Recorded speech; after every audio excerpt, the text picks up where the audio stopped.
Can you guys hear me okay? You're good? Okay, cool. See what I'm talking about today. So, like I said, Mike Goffin. A lot of people call me Sir. Some people just call me MJG. It's my initials. What I'm going to talk about today is a little bit about malware and how you can do identification and classification of malware using Yara, specifically with Python. They have a lot of bindings with other languages and APIs for whatever you need, but specifically for ease of use, I do Python. A little bit about myself. I went to RIT. I graduated in '06, and I was a member of Computer Science House while I was there. There's a few of us here. And currently I work as an InfoSec scientist engineer for a government contractor. I won't go any further into that.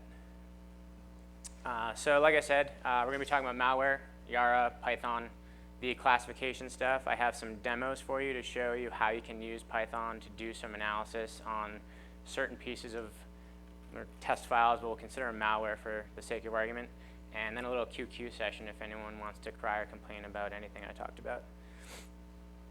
So, malware, sweet son of a bitch. We see malware in a ton of different file types. You know, PDFs, Swift files, Windows executables. You have Word documents, Excel files, rich text. I mean, the list goes on and on. These are just some of the major types that you'll see malware coming into your network embedded in these files. Some of the ways you get these acquisitions going through are downloads off the internet. Now, this doesn't necessarily mean someone's going to a web page and downloading a file. This can be through BitTorrent. You know, Dropbox has been pretty popular lately. Whatever way someone actually attempts to initiate a download onto the computer of some type of file. Compromised website content. If I pop a website, I can easily replace any file I want on there with malicious content of my choosing. And I don't necessarily have to make them the same file that you've seen. I could have an image on there or a PDF on there that looks like a PDF or an image, but once it's on your machine, it's actually something completely different. Another way you get it is through email. Phishing scams all over the place, emails pretending to be your bank, and you click on the link, it looks like your bank, really isn't. You just loaded a web page, it's now malicious, and the content is on your machine. You know, attachments are rampant all over the place. I'm very, very paranoid with attachments now, but any attachment that comes in, if you don't know who the person is and you haven't validated that that email came from them, you don't necessarily know that that attachment is what it says it is. So let's say I have a scenario where you've been infiltrated. Most of the time you don't know this has happened, and you're going about your day-to-day, and so is somebody else on your network, and you don't know about it. Another huge thing, you don't know how big a scale the infiltration has become. You know, in the first day, maybe it's a box or 2 or 10. Over time, if that person's seeding themselves, they're going to move laterally, and they're going to acquire as much space on your network as they can to root themselves. That way, if they do have an issue where you find their machine, you take it off the network, they still have another box that they can get into your network with or use to acquire information. And then we move on to the severity piece. Well, how deeply rooted are they? What do they know? How do they know it? How deeply rooted are they in all those systems? And how much access do they have to all the things that you want to keep people out of? For the sake of argument, let's say someday after you've been rocked, you see something that seems a little bit confusing, so you want to try and find out what it is. Everyone should be very familiar with this ridiculous cycle. The theory being that your preparedness will save you from everything. And really all that means is that's how bad you've done. That's the bar that you've set. So when you fail, you can see how little you've actually done to protect yourself. So what winds up happening is you come into response, and now everyone's all worried. This is where management starts flipping out. All the people start asking questions. No one knows the answers. People start trying to do things they think are going to help, and they're really just kind of stumbling through because they weren't actually prepared. They didn't have a plan. So you get through that really long response time, and then you move into recovery. Well, how do we get them off the network? How do we clean our network? What do we do from here? Install patches, change passwords, yada, yada. And then you run through your mitigation steps so you can get back into your preparedness. Well, what can we do to better protect ourselves so next time this doesn't happen? The unfortunate thing is you start to get tunnel vision, and now what your mitigation steps are is literally focused on what just happened and not about the bigger picture. So now you're safe from that one specific incident, which was probably never going to be used on you again because it was already used. The trick's out. Like I said, management wants answers, and this is pretty much the response you get right away. No one has any idea what's going on, and no one has those answers because no one's had the time to go through and do the analysis. So what do? You panic. You start going through all these random things that you think are going to help, but they're probably not, and you're probably doing them in the wrong order. You know, taking hosts off the network, making everyone in the company change their passwords, changing every password for every web service you have, every administrative account you have, and, you know, trying to go through anything you can think of, whether it's IDS systems, antivirus, logs, running network traffic analysis, whatever you can think of, just to make it seem like you're doing something that makes it feel useful. Usually doesn't happen. Most important step that everyone usually skips is acquiring the malware so you can analyze it. You've been rocked by a piece of software and you don't want to know what it did. You're trying to go through and do all these steps to clear your network and make it secure, but you didn't actually find out what the malware did in the first place. If you knew what the malware did, it's much easier to figure out where on your network it is, where it could have gone, where it's rooted, and how to get rid of it. So we get better at data mining, and we use all these steps. Who is interested in your company? Who is interested in that targeted user that might have gotten that email with that attachment? These are the types of questions you want to ask yourself. Give that person a name. You don't need to have to know it. Just give them a name. Call him Bob. Call him Joe. Call him an idiot. Whatever you want to call him, just give them a name so you have an attached identity to what just happened. What are they trying to do with this malware? This is part of the analysis step. So what is the end goal here? What are they trying to do? When did it come in? Where did it come from? Was it necessarily from an email server that you expect? Was it proxied? How did it come in through web? All these different questions. You're trying to start to get a scope of a big picture here. You're essentially painting a portrait of exactly what's been going on. Why are they after your company? Do you have secrets? Do they know something about your company that you may also know, but you don't want anyone else to know? And most importantly, how does it help them accomplish their goal? Obviously, they're using this tool for a specific reason. If they've done enough intel on your company, they're going to know why they're sending a specific piece of malware in and why they think that's going to work against you. And what do you do with it all? Put it in a database. Some type of way to correlate that information together so you can identify the trends and commonalities between all the different pieces of malware that you see. What you'll find out is that you'll start to see some trends, and you can start to put these pieces of malware together, and you can say, we just saw Bob use that piece of malware over here, and now he's using this other one. So you can start seeing people changing tactics based on things going around, news that you hear on the internet about people getting attacked, other companies, then you may say, we saw that recently. That's really interesting. These are lots of bits of data you can start to share with each other. So anyone who knows Rounders, if you don't, I highly recommend going to see it. But you're doing a lot of action here, but what have you really accomplished? Well, we're going to talk about identifying and classifying the malware that you've just taken samples of.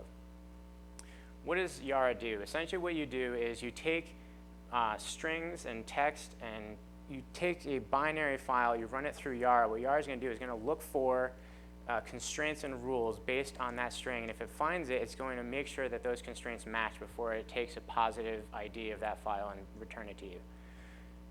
It outputs that match as a rule. The output can be whatever you want to make it, and based on the output, you can then respond accordingly. Like I said, we're going to talk about Python, and this is pretty much how to use Yara with Python in a nutshell. It's 3 lines. You import Yara. It uses PyYara. It's on the Yara website, which I have the link to the Yara project at the end if you wanted to go get it. You compile your signatures. What's interesting here is that you don't necessarily have to have one signature file. You can actually append multiple signature files together, and when it does the compilation, it puts it all together for you in one nice rule set. You can scan a file. Here, I'm doing a file. You can, use something like URLlib, download web content, stream data through it, check memory, check processes. Anything that acquires data and ships it through and you can do analysis on, you can essentially do it here. And the third step is to profit. So, as the old saying goes, and I'm sure all of you know this, if it walks like a duck and it quacks like a duck, it's most likely the DHA installing backdoors, keyloggers, and exfilling your data. The DHA is the determined human adversary.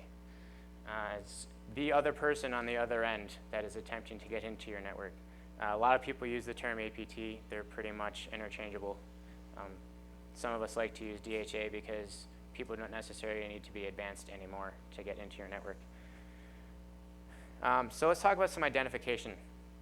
All right, essentially what you want to do is you want to take that malware and you want to get some characteristics about that malware that'll easily be able to identify long-term the specifics about that content. And we're talking about what does it touch, what does it do.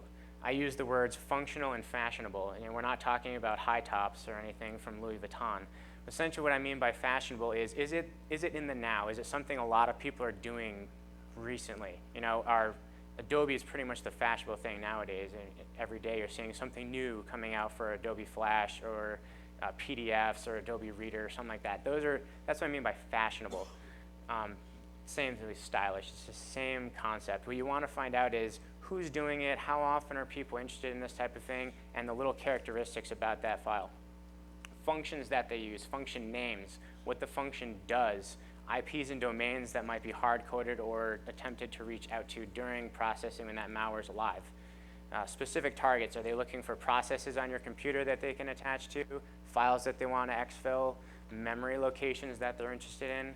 All these different things that at the end of the day results in a successful execution of that malware. That someone can say, the malware came in, it executed, it did what it wanted, and the adversary now knows everything they need to know and has acquired everything that they want off your network. Some classification, I want to read these verbatim because I was reading a research paper and I thought these questions were really, really good.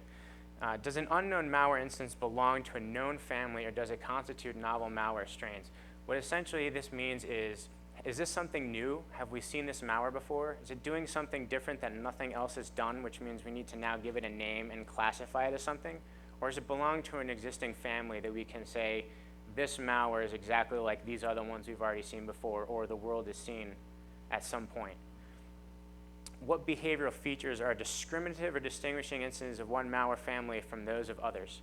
What we're trying to do here is say, well, we've classified this new piece of malware as something different. What are the different characteristics about that family that makes it different? It might have some commonalities between a different piece of malware and a different malware strain, but given the specific characteristics, we want to classify it as something different.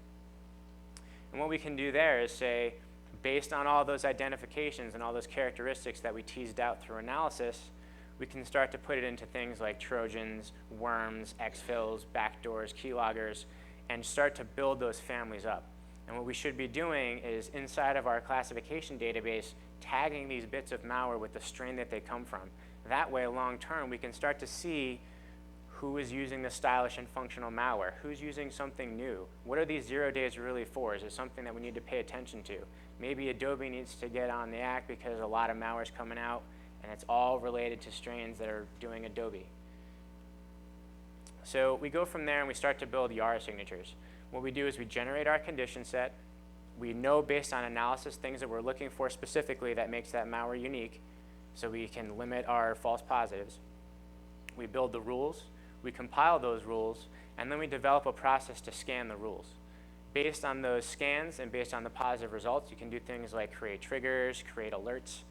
And for the love of God, if you're going to create alerts, please tell people who are going to be responding to those alerts why they're responding to those alerts. The worst thing you can do is send out a severity email with a bazillion exclamation points in the subject and not tell anyone what they're supposed to do with it once it happens.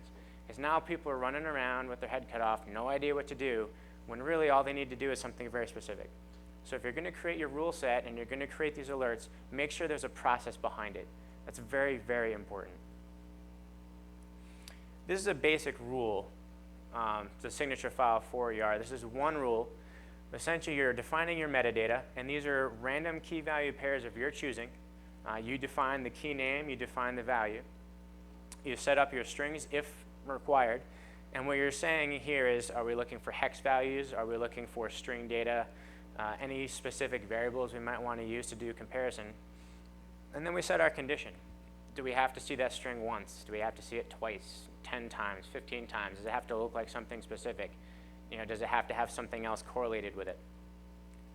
These are the different types of things you can do with conditions. There's a ton more in the documentation, and I had to cut it pretty short because some of them are very extensive and pretty complex. But for the sake of our demo, we're going to look at some strings, some values of those strings, how often they come across. We're going to compare the strings. You can do basic file size restrictions, stuff like that. So let's see Yara in action. I have some demo files here. Take a look at.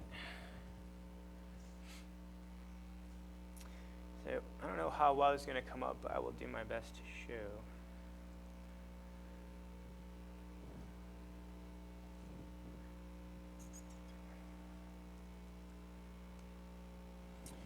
All right, so this is a basic signature file. I'm going to walk through it here.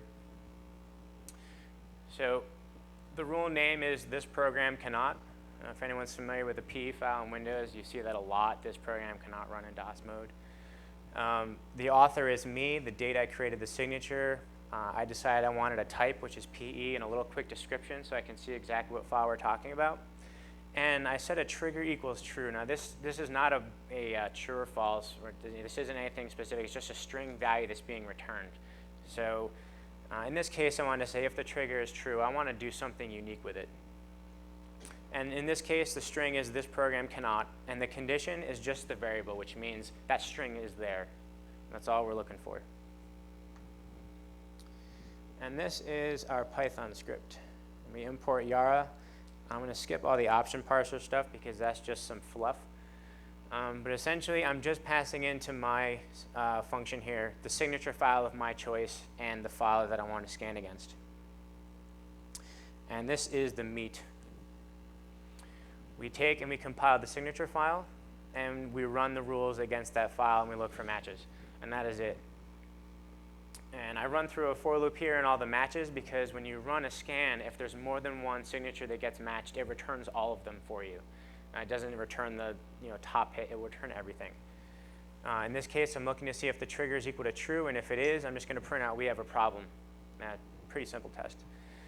For any rule that comes in, I'm just going to iterate through the key value pair and print it out. Nothing complicated until it doesn't work during the demo. So let's take a look at some of the content here. All right, command.exe, and this is really just the basic command.exe that everyone knows about. You look at that in the hex editor, and you can see very clearly, raise it up a bit, this program cannot be run in DOS mode. So now with Yara, you can do a couple things. You can actually search for the strings this program cannot, or you can use the hex values and search for that yourself, whichever way you feel more comfortable. Hex values are a little bit more versatile, but string values, if you actually have something that's in clear text, much easier to use. I also have a command.gif, which it's the same file. I just renamed it .gif just to be funny. But it illustrates a point, right? If you look at command.gif, it was named something different just from iView and using the extension, which is always a bad idea. But if you use that, it's not a GIF, it's just the executable. We also have ski.gif, which is actually just a picture, and a bunch of string files, which are just foo, bar, baz, orgle, like those types of words just echoed into those files. Let's see, we'll go here, and we'll run the first one. So here's our usage. We're going to use the first signature file, and let's run that against command.exe. And what you can see is we actually have a problem. It's triggered off that. It found that signature as a match in that file because it found that this program cannot inside of that text in clear text. And what you can do here, like I said, we're triggering off this, so with trigger equal true, you can do whatever you want. I mean, it's Python. You can send emails. You can actually have this do specific things. Maybe you have a bunch of different appliances that you want to run this file through, submit them using that. Whatever you think is necessary to do as much as you can with this piece of malware for analysis. And just to prove the point here, same thing happens with the GIF file.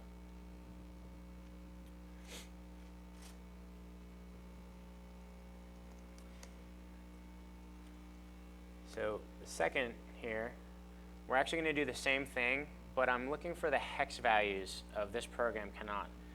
And the other thing you're going to see here is at 78. Now 78 is actually the position in the file, so I'm explicitly defining that in the file at offset 78, you must find that string. That means it can't be at offset 15, it can't be at the end of the file, it's got to be right there, because I think that that is specifically unique to this file. I'm also going to look for the string DOS, but in here I have trigger equals false. Because DOS is a pretty basic string, we're going to have a lot of false positives. We don't want to alert off of it very often. I also have a file size match down here, which says if the file size is greater than 200K, then I want to actually return this signature. But again, because there's so many files coming in that could be over 200K, we're not going to trigger off of it.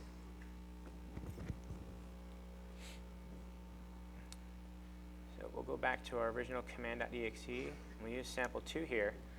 And you see that we got all 3 of them hit, and the trigger went off on the first one. And you see that we have a problem with not echoed for the other 2 because our trigger was set to false. And if you actually look at that file, you can see that they're 337K. So we've satisfied that rule of 200K, which is why we've been triggered.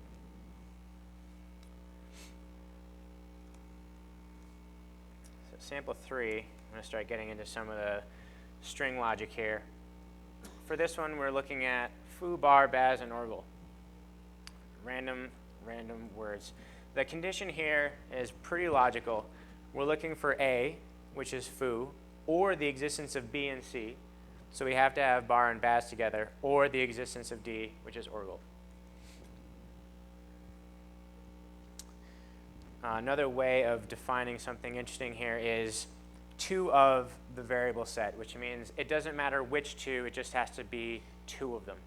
Another way to do that here, because I've defined my variables as S1, S2, S3, and S4, is to do 2 of S star. And that will automatically say anything that matches that will go through for you. And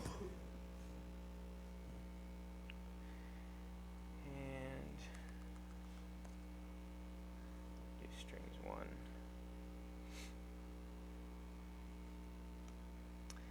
Okay, so we matched there, and we'll take a look at that file here.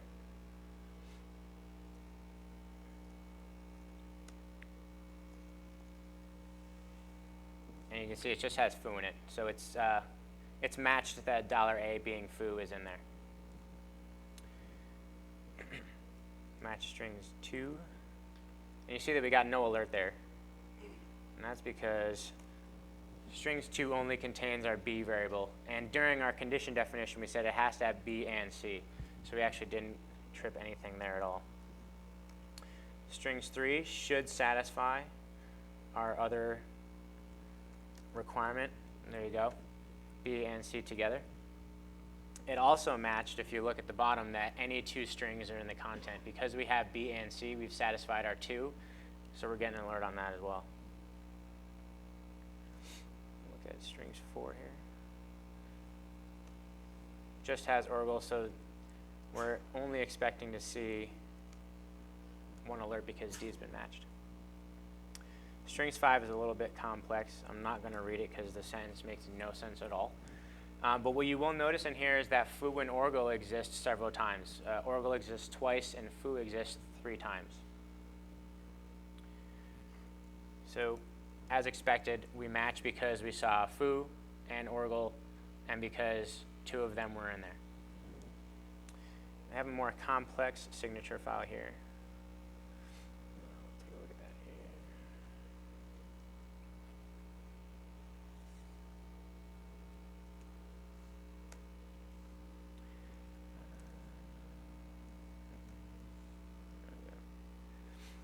So here we're saying for any of them, the number of occurrences has to be greater than 2. So in this case, foo and orgle having more than 2 occurrences, foo specifically being 3 has more occurrences than 2. We should expect this one to hit. What this one defines is orgle has to be greater than 1, but the string count rule also has to be satisfied. So if that one is not, but lots of orgle is, this will not trigger. So you can essentially see how we can now build rules that have requirements on other rules. What I haven't tested is if defining a rule in one file and then compiling the rule files together, if you can actually match across rule files. Something I haven't tested yet, but I'm assuming you should be able to do that. So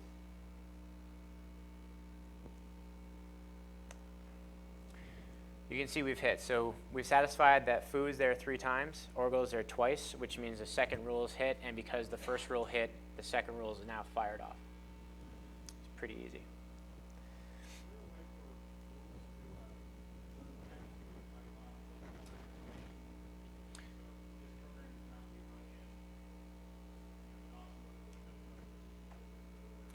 Yep. Sure. I mean, so essentially what you can do is you run Yara, you get your signature back. If there's a positive hit, you know exactly where that file is located because you've passed it into your script. You can do whatever you want with that file. If you want to parse it further for anything, Yara itself isn't going to do anything special. You can't say, if this condition's met, do some other things and then return that to Python. That's kind of out of the scope. But exactly. Exactly.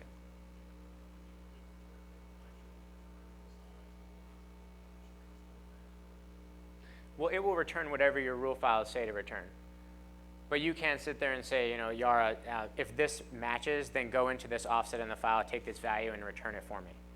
At that case, you can write the Python to do it for you. The reason that is the case is because Yara is just about reading bytes and data and returning matches on signature files. So if it's based on memory address or based on a stream of data or something like that, there's no way of saying that you can actually go through that stream and get to a specific variable or string that you're looking for to return that value. It's an unknown that just shouldn't be handled by Yara. It's much better handled by developing the code yourself and testing.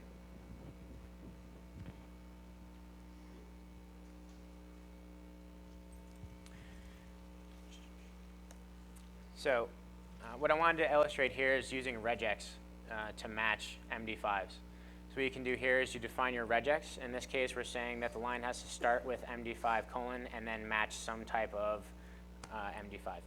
Doesn't matter what it is, but we want to trigger on it because we think MD5s are malicious.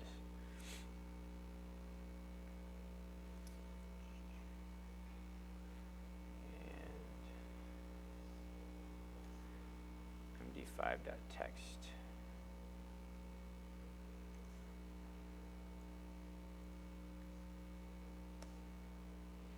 And you can see that it's hit there. We actually have a positive match.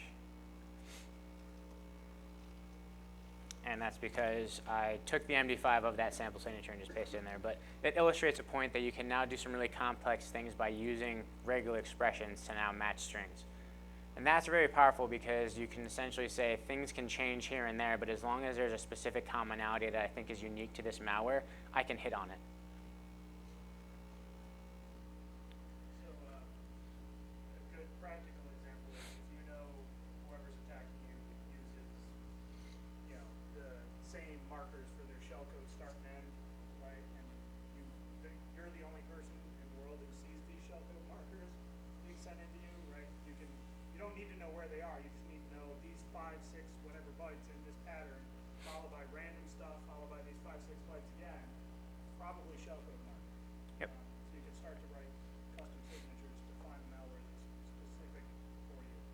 Yep, and the other interesting thing about the flexibility is that you do MD5 matching, and you can essentially say, well, this file is exactly like this file because I've seen that MD5 before, thus this file is malicious. Well, all I have to do is add a space in that file, and I've completely pooched your MD5 check. If you use things like this, you can kind of bypass little bits and changes in code. So as someone's progressing through the development of a piece of malware and they keep sending it in, as long as you have specific commonalities, you've essentially gained a jump on things like AV and IDS systems where they require very specific signatures that maybe get screwed because someone's changed some data somewhere. Is it specific to encrypted binaries? No, this can be whatever you want. As long as you're streaming in data, you can search on whatever you want. So plain text files? Yeah, like I did a bunch of plain text files there. I did the binaries. I think you mentioned it, but the kicker is bytes are bytes, right? So it doesn't matter if they're off a file, off a network. You want to scan running virtual memory, right? So if you know you've got a possible infection in dump of the running virtual memory of that IE process and feed it through. If you know what the infection looks like in memory, you can start to spot it. I mean, I would never do this, but if you wanted to pipe TCP down through a Yara signature and have fun with that, but Sounds like a Friday night to me. yeah. So how to incorporate Yara? You have this really great system where you can start to identify and classify malware, acquire that information, put it in a database, and see if you can start matching the malware that's coming in. How do you incorporate that? Well, you can put it on your network and intercept web downloads. Someone tries to download a PDF, run it through Yara first, see if it hits the signature. If not, pass it back to the user. Like I mentioned before, use URL libs so you can download files directly. If someone says this website is malicious, it's got some JavaScript in it that does some real funky stuff, download it and use Yara against it. That way you're not actually executing the web page, but you're actually downloading the content and scanning through it to see if it's hit any of your existing malware signatures. Email attachments, if you can go through Exchange, extract all those attachments, scan them, see what's inside of them, make sure they're all safe before the end user can actually get to them.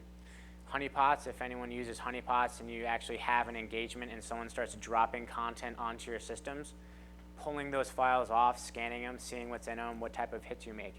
If you have a robust enough database where you say Bob has these 15, 20 pieces of malware, and then you see a new file come into your system and it matches one of your signatures, good chance Bob's back on your network. So just generally from a usability perspective, just like all signature-based systems, as soon as you have a lot of times around come up and identifying all the strings and being able to use it to help identify malware. Yep. Do you have a community or a group that's actually pulling together to come up with No, so one of the robust dreams that I really wanted to put together is a Yara signature database, like an open source database, where I can say, based on this specific MD5 and file, I've found that this signature matches for it. And that way, the community as a whole can start using those signatures in Yara, pulling them down for themselves. That way, they don't have to do the work for themselves. If I've already seen the malware, just let everyone else know it's there. They can just pull that signature database down and use it themselves. So, not a bad idea, but if you're looking to build your own community to write signatures, you're essentially looking to build your own AV industry. Yeah. So you might as well. This model tends to fit best when it's specific targeting malware that you don't want to give to an AV vendor to write signatures. so you get something random, something new that you've never seen before. Just wondering about the expertise and sort of You've got to hire smart people. Yeah. So there is a talk tomorrow that Jerry Brunel is putting on about malware analysis 101. Essentially what you would do is inject his process halfway through my talk, and while you're going through doing the analysis that Jerry's going to show you how to do, look for those specific things. And usually the closer you get to the specific exploit that they use to rock your machine, that's probably the best place where your signature is going to be able to generate and be unique. Yeah. The rules that you generate, you be able to like type them through I mean, the rule set themselves are conducive to putting something like that in Snort. I don't think you can take the rule itself and give it to Snort and have Snort understand it. You'd probably have to do some changes and work it into a Snort model before it'll actually hit. But not to say that you couldn't have the rule in Snort and in Yara and use them in combination. One thing I will always advocate is use as many things as you possibly can, even if it's redundant, to make sure that it triggers. If you want to use virus scan, Snort, Yara, any other system that you can possibly think of, detonation chambers I think I mentioned here. Yep, detonation chambers right there. Whatever you can to use as many different systems to try and trigger this, because if one doesn't, chances are one of your others will. And then you can start to trigger faults. Does my detonation chamber catch things that my Yara signatures don't? What can I do to enhance my signatures to compensate for that? Or maybe I can go back to our appliance vendor and say, look, I have this thing over here that's hitting all the time and your system's completely missing it. You need to enhance your stuff. And that's really how the collaborative system and community will raise the bar so that we can start catching things more often that other systems are just not catching nowadays.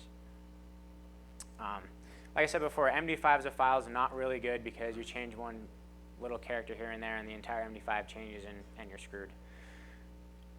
Yara is also free, so it takes a little bit of development time before you can actually use it, but it's free. Just slap it on a machine. It's not very processor intensive. I've tested it doing tons and tons of analysis and returning rules, and you can actually get a file scanned and an email sent to you almost instantaneously. It doesn't take a lot of work, and that's with a lot of rules, like several files worth of rules coming through all at one time. There is the Yara project, and there's the standard business smiley face high five. We've detected the malware. It's come into our network, and we've already classified it, identified it. We've enhanced our database, and everything's happy. So if there's any more questions, I'd be happy to entertain them.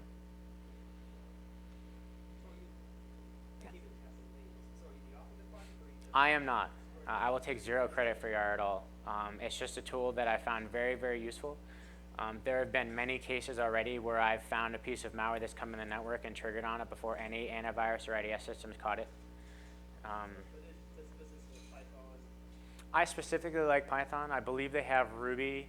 They do have C. I think there might even be Perl. But yeah, go on their site and take a look. I'm sure there's tons of people who've already worked with it before. Their documentation is really, really good.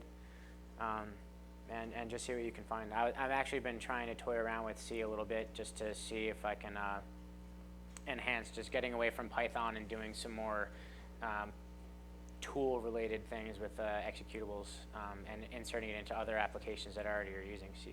So, great. Thank you very much.